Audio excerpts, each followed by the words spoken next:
এই সংসারে সব থেকে বড় ব্যক্তি কে? আপনি বলবেন এ কেমন ধরনের প্রশ্ন, কিন্তু এটা হলো সব থেকে উচিত প্রশ্ন। কেউ এর উত্তর দেবে যে সেই মহাপ্রতাপী রাজা, তিনি হলেন সব থেকে বড় ব্যক্তি, সেই বড় রাজনীতিবিদ, তিনিই সব থেকে বড় ব্যক্তি। আমি আপনাকে জানাই যে সংসারের সব থেকে বড় ব্যক্তি হলেন তিনি, যার সাথে দেখা করলে আপনি নিজেকে ছোট মনে করবেন না।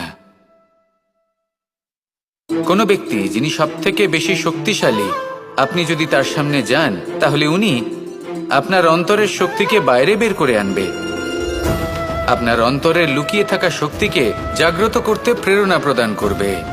তিনি হলেন বড় ব্যক্তি, তিনি হলেন মহান ব্যক্তি। তিনি নন যিনি নিজের বল এবং ঐশ্বর্য দ্বারা আপনাকে তার সামনে ছোট প্রমাণ করবেন। এবং সেই জন্য মহাদেব আমার আরাধ্য হলেন আমার খুব প্রিয়। কারণ রাজা হোক বা ফকির, কেউ যদি ওনার সামনে যান তাহলে সে নিজেকে ছোট মনে করেন না। আপনিও যদি জীবনে অনেক বড় হতে চান তাহলে কাউকে কখনো নিজেকে ছোট মনে করতে দেবেন না। তার অন্তরে বড় হয়ে ওঠার প্রেরণা প্রদান করুন। আসুন আমার সাথে ভালোবেসে বলুন, রাধা রাধা।